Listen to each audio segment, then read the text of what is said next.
اس میں ہم سب کے لیے اللہ تعالیٰ نے یہ اعلان فرمایا قد افلح المؤمنون، تحقیق کے بے شک مومنین کامیاب ہو چکے۔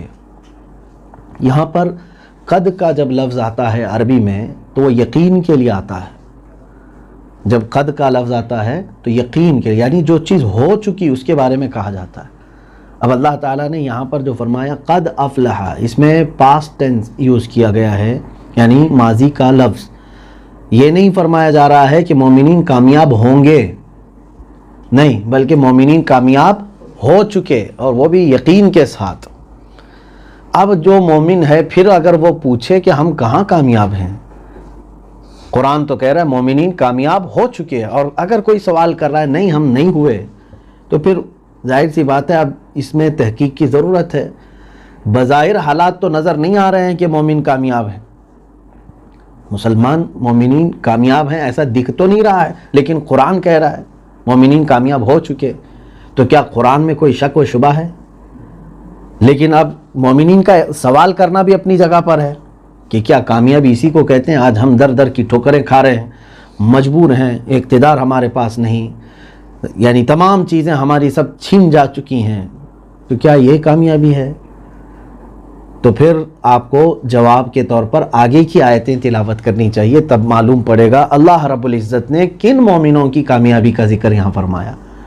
الذین هم فی صلاتہم خاشعون، اللہ تعالیٰ فرماتا ہے وہ مومنین کامیاب ہو چکے جو اپنی نمازوں میں گریہ وزاری کرتے ہیں، خشوع و خضوع کے ساتھ اللہ تعالیٰ کے حضور حاضر ہوتے ہیں، نماز میں ان کو لطف ملتا ہے، نماز میں ان کی لذتیں ہیں۔ یا نمازیں برسوں کی باقی رکھیں اور پھر اپنے آپ کو کہیں کہ ہم مومن ہیں، پھر ہماری کامیابی کہاں ہے؟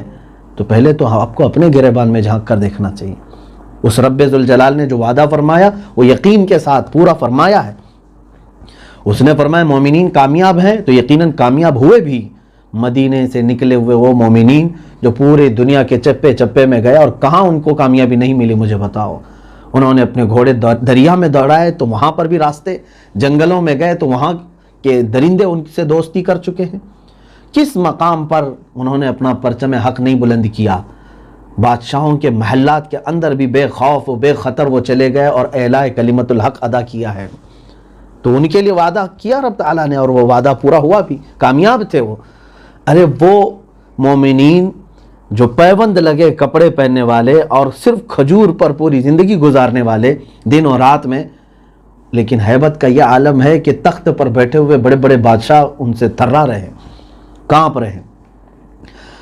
اب اللہ رب العزت نے جو یہ آیتیں بیان فرمائی ہے وہ ہمیں سمجھنے کی ضرورت ہے۔ مومنین کامیاب ہو چکے کون سے؟ الذین هم فی صلاتہم خاشعون، جو اپنی نمازوں میں اللہ تعالیٰ کے حضور گڑ گڑاتے ہیں۔ والذین هم عن اللغو معرضون، دوسرا، اور وہ مومنین کامیاب ہیں جو بے حیائی سے اپنے آپ کو روک لیتے ہیں، بے حیائی کی طرف وہ نہیں جاتے۔ اس مومن کا کیا مطلب ہے جو زبان سے لا الہ الا اللہ کہتا تو ہے اور عشق رسول کا دعویٰ تو کرتا ہے، لیکن اس کی صبح اور شام، اس کی رات اور دن ایسے جگہوں پر بسر ہوتی ہے جس کا تذکرہ ہم نہیں کر سکتے، گناہوں کے اڈوں پر بے حیائی اس کے اندر بھری ہوئی ہے۔ تو کیا ان مومنین کی کامیابی کا وعدہ ہے؟ اللہ رب العزت نے یہاں پر فرمایا والذین هم عن اللغو معرضون، وہ مومنین کامیاب ہیں جو بے حیائی سے اپنے آپ کو دور رکھتے ہیں۔ اسی لیے اقبال نے کہا ہے کہ آپ کے لیے صرف اور صرف زبان نہیں، خرد نے کہہ دیا لا الہ تو کیا حاصل، دل و نگاہ جو مسلمان نہیں تو کچھ بھی نہیں۔ آپ دل و نگاہ کے ساتھ بلکہ ہر عضو کے ساتھ اگر بے حیائی سے اپنے آپ کو روکے ہوئے ہیں تو پھر دیکھو رب تعالیٰ کا وعدہ آپ کے ساتھ برحق ہے۔ والذین هم للزکاۃ فاعلون، پھر آگے آیتیں ہیں یہ وہ مومنین کامیاب ہیں جنہوں نے زکوٰۃ پوری پوری ادا کی ہے۔ یہ نہیں ہے کہ مال پر قابض ہو کر کے بیٹھے ہیں اور حق شرع کو ہی قبضہ کر کے بیٹھے ہوئے ہیں اور جن کا حق ہے ان کو نہیں دیتے ہیں۔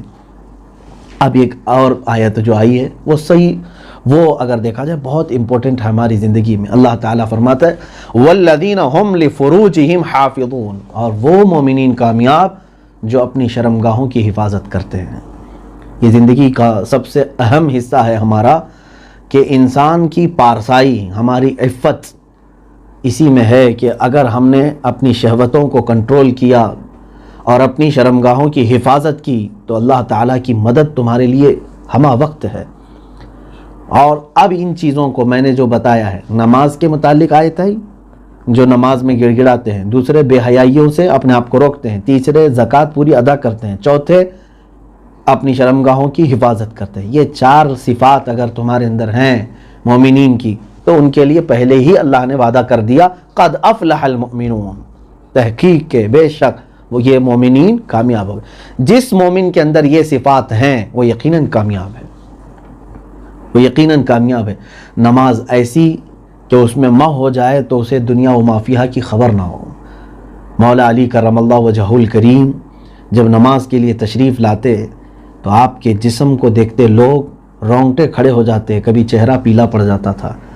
لوگ یہ کہتے کہ آپ اذان کے بعد نماز میں آنے کے لیے اس طرح خوف کھاتے ہیں؟ کہا ہاں، دنیا والے اپنے اپنے بادشاہوں کے ہاں حساب دینے سے ڈرتے ہیں، میں اپنے خلاق کائنات کے حضور جانے کے بعد اس کے دربار میں کھڑے ہونے سے خوف محسوس کرتا ہوں۔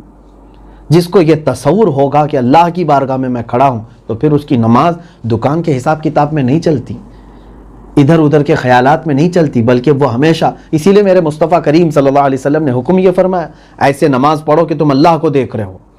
اگر اتنا نہیں ہو سکا تو اتنا تو کرو کہ اللہ تمہیں دیکھ رہا ہے، اتنا خیال تو جماؤ۔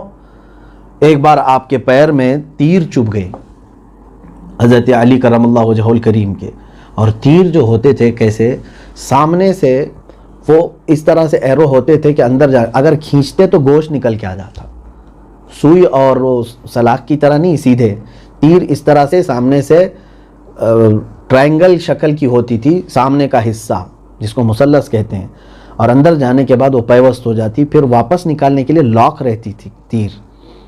اب یہ تیر ایسا چبھا حضرت علی رضی اللہ تعالیٰ عنہ کے پنڈلی سے، نکالنے میں بڑی دقت آ رہی تھی، بہت تکلیف ہو رہی تھی۔ تو لوگوں نے انتظار کیا، جب آپ نماز شروع فرما دیے تو نماز کے دوران لوگوں نے آپ کا تیر وہ چبھا ہوا کھینچ کر نکال دیا۔ آپ کی نماز میں کوئی فرق نہیں، آپ رکوع سجدہ ساری چیزیں، آپ کا خون بھی نکلا تیر کے نکالتے ہی، اور نماز سے سلام پھیرنے کے بعد آپ نے پوچھا کہ یہ تیر کہاں چلا گیا؟ لوگوں نے کہا جب آپ پہلی رکعت میں تھے تبھی وہ نکالا جا چکا ہے۔ وہ فرماتے ہیں کہ مجھے اس بات کی خبر تک نہیں ہوئی کہ تیر نکالا جا چکا ہے۔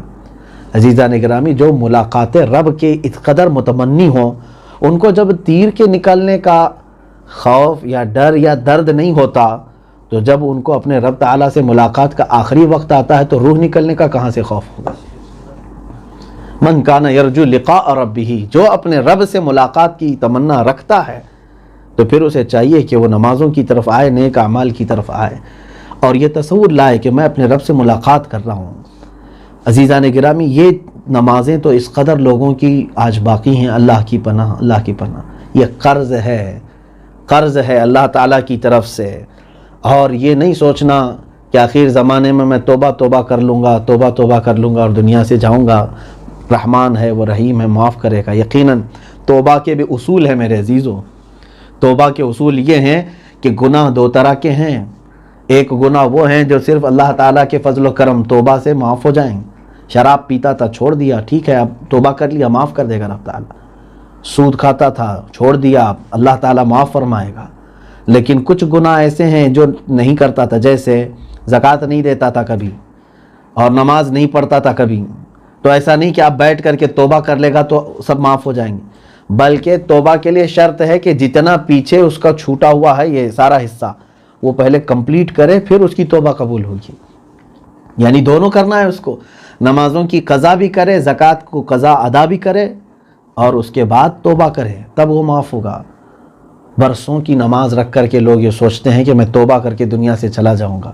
اے میرے عزیزو، اللہ تعالیٰ نے جو ہمارے لیے احکام عطا فرمائے اس اعتبار سے تمہارے لیے قضا اخیر عمر تک لازم ہے، فرض ہے۔ ایک نماز بھی تمہاری باقی رہ گئی جانے کے وقت تک، کہیں ایسا نہ ہو کہ وہ ایک ہی نماز جو نہیں پڑھا تھا وہی جہنم میں جانے کا سبب بن جائے، کیونکہ سورہ مدثر میں اللہ تعالیٰ نے فرمایا اکثر لوگ جو جہنم میں جائیں گے ان سے پوچھا جائے گا کہ تم کیوں جہنم میں آئے، یتساءلون عن المجرمین ما سلککم فی سقر، مجرمین آپس میں ایک دوسرے سے سوال کریں گے تم کیوں آئے دوزخ میں؟ وہ کہیں گے قالوا لم نک من المصلین، اکثر اس میں سے یہی کہیں گے ہم نماز نہیں پڑھتے تھے، ہماری نمازیں باقی رہ گئی۔ اور پھر ائمہ اطہار نے یہ فرمایا ہے کہ جو نمازوں کے حساب کتاب میں نکل گیا باقی سارے معاملات میں بھی آسانی سے نکل جائے گا، اور جو نمازوں کے معاملات میں پھنس گیا ہر معاملے میں پھنسے گا قیامت۔ آج دوسری چیزوں کو کمپلیٹ کرنے سے پہلے اپنی نمازوں کو کمپلیٹ کر لو جو چھوٹی ہوئی ہیں، اس لیے کہ جن لوگوں کے پاس آج صحت ہے، جوانی ہے، طاقت ہے، ان کے پاس موقع ہے کہ اپنی پچھلی نمازیں مکمل کر لیں۔ بڑھاپے میں پھر تم سوچتے ہی رہ جاؤ گے، نہیں ہو سکے گا۔ بڑھاپے میں آدھا نمازیں پوری نہیں ہو پاتی ہیں تو قضا کہاں سے کر پائے گا؟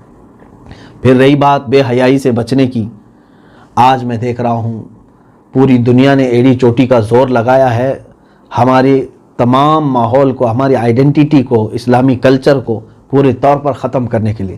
نہ پردہ ہونا چاہیے، نہ سطر کا چھپا ہوا ہونا چاہیے، کیونکہ یہ اسی کے خلاف پورا کا پورا ایک محاذ آرائی چل رہی ہے، مائنڈ پروگرامنگ چل رہی ہے۔ لوگوں کو ننگا کر کے اسکرین پر دکھانا آج ایک فیشن نہیں ہے، مردوں کو بھی اور عورتوں کو بھی، اور ہمارے بچے بھی اس میں بہت سارے یہ سمجھ رہے ہیں کہ یہ ایک فیشن ہے، جینے کا طریقہ ہے۔